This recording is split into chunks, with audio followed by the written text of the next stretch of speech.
Shemoth, or Exodus 22 through 24. When a man steals an ox or a sheep and shall slaughter it or sell it, he repays 5 cattle for an ox and 4 sheep for a sheep. If a thief is found breaking in and he is struck so that he dies, there is no guilt for his bloodshed. If the sun has risen on him, there is guilt for his bloodshed. He shall certainly repay. If he has not the means, then he shall be sold for his theft. If the theft is indeed found alive in his hand, whether it is an ox or a donkey or a sheep, he repays double.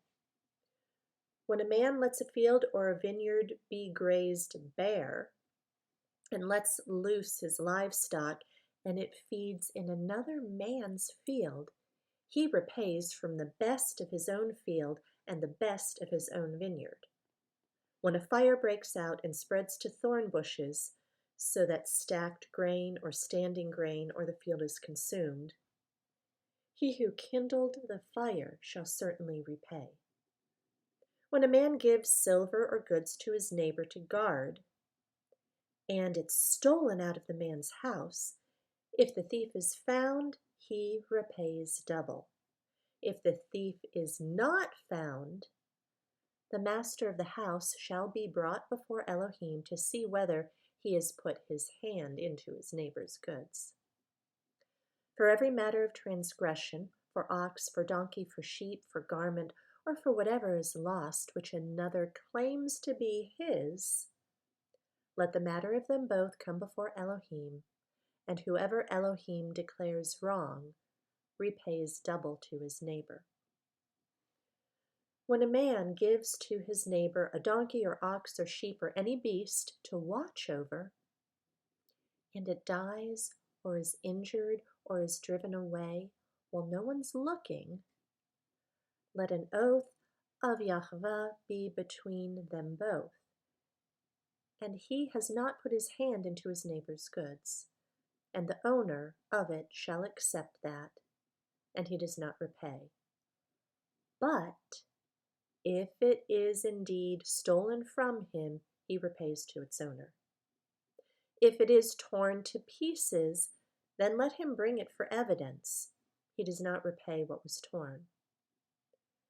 And when a man borrows from his neighbor and it is injured or dies while the owner of it is not present, he shall certainly repay.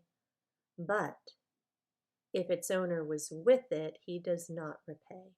If it was hired, he is entitled to the hire. And when a man entices a maiden who is not engaged and lies with her, he shall certainly pay the bride price for her to be his wife. If her father absolutely refuses to give her to him, he pays according to the bride price of maidens. Do not allow a practicer of witchcraft to live. Anyone lying with a beast shall certainly be put to death.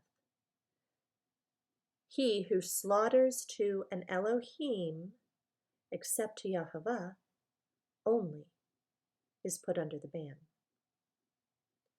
Do not tread down a sojourner or oppress him, for you were sojourners in the land of Mitzrayim.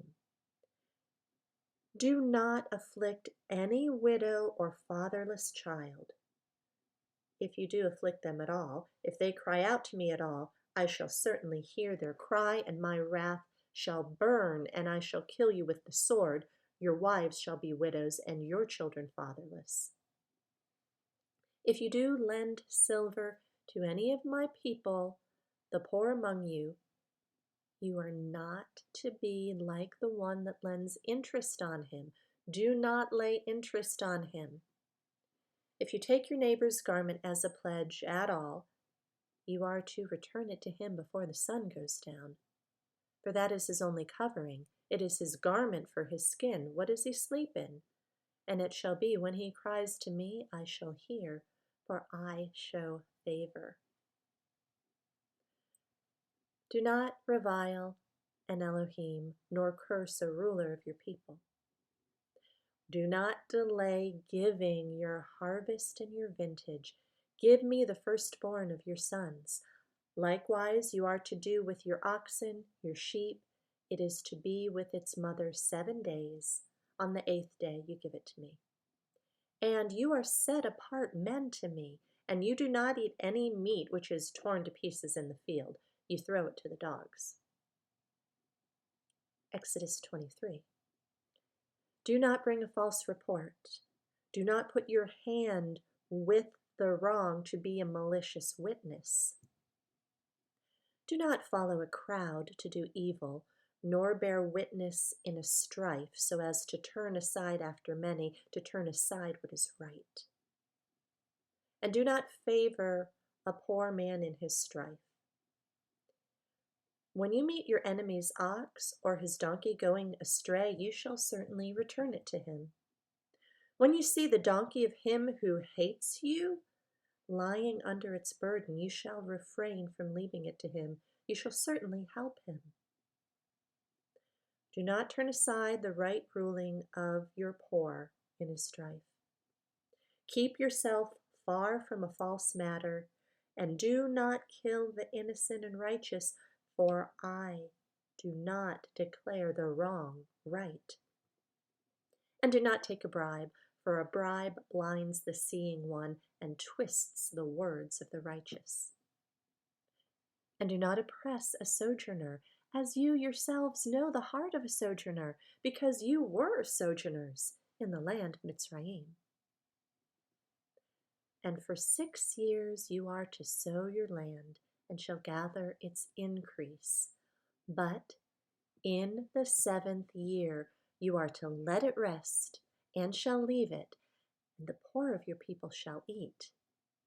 And what they leave, the beasts of the field eat. Do the same with your vineyard and your olive yard. 6 days you are to do your work, and on the 7th day you rest, in order that your ox and your donkey might rest, and the son of your female servant and the sojourner be refreshed.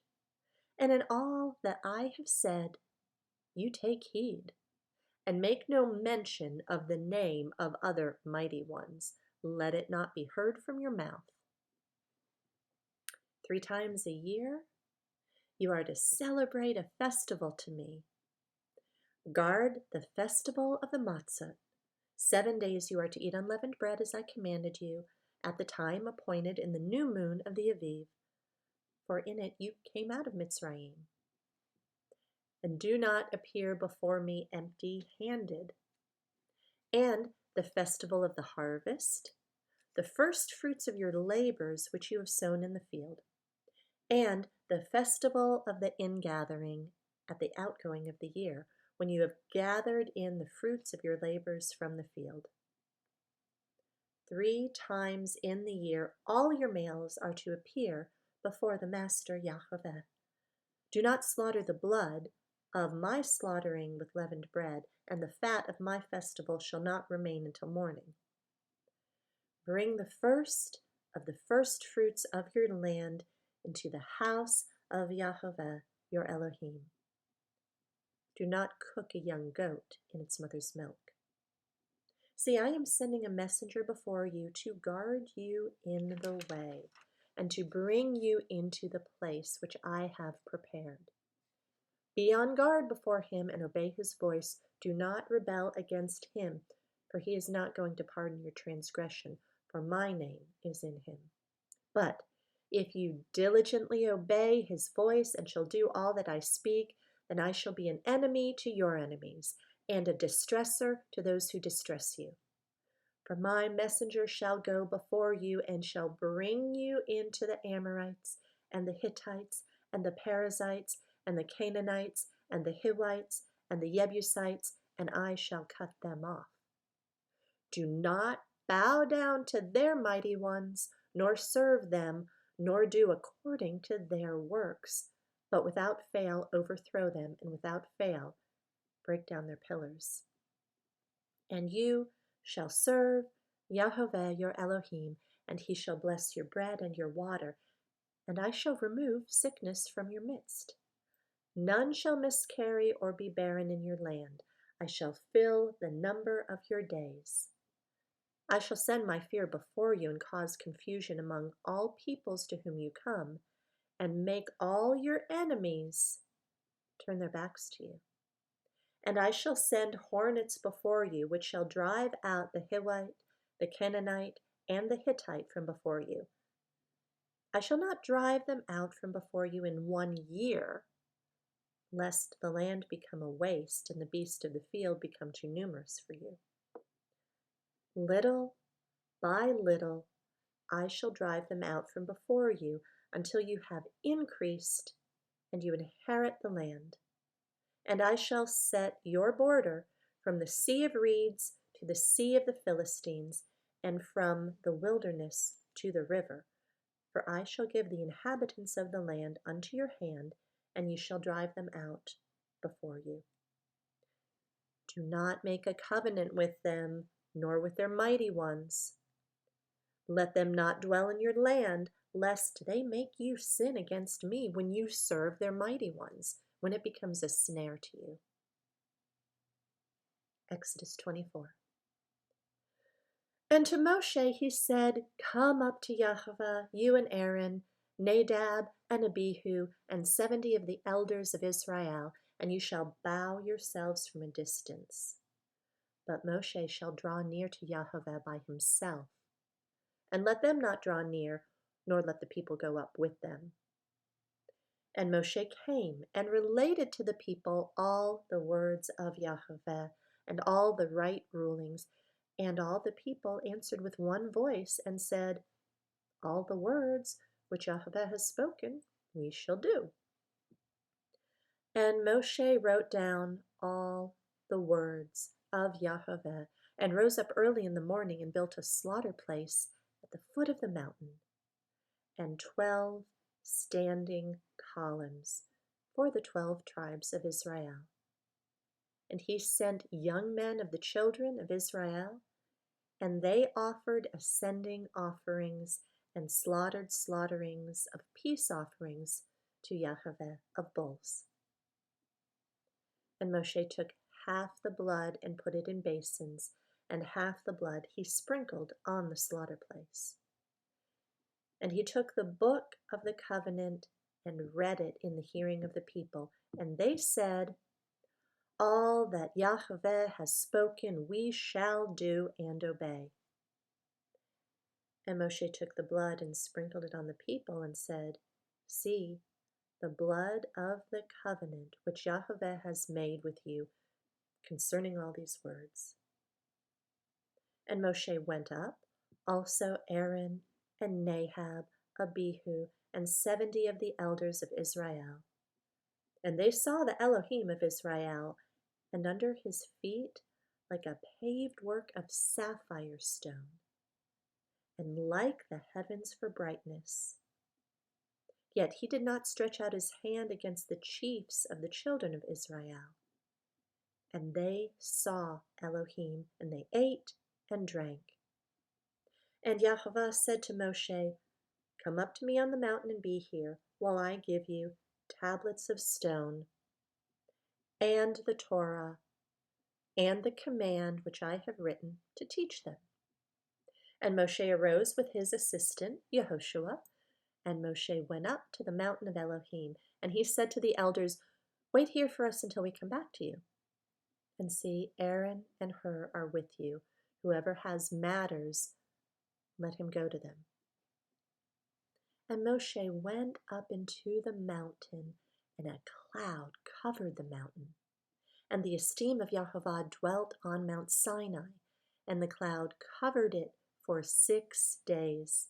And on the 7th day he called to Moshe out of the midst of the cloud, and the appearance of the esteem of Yahweh was like a consuming fire on top of the mountain, right before the eyes of the children of Israel.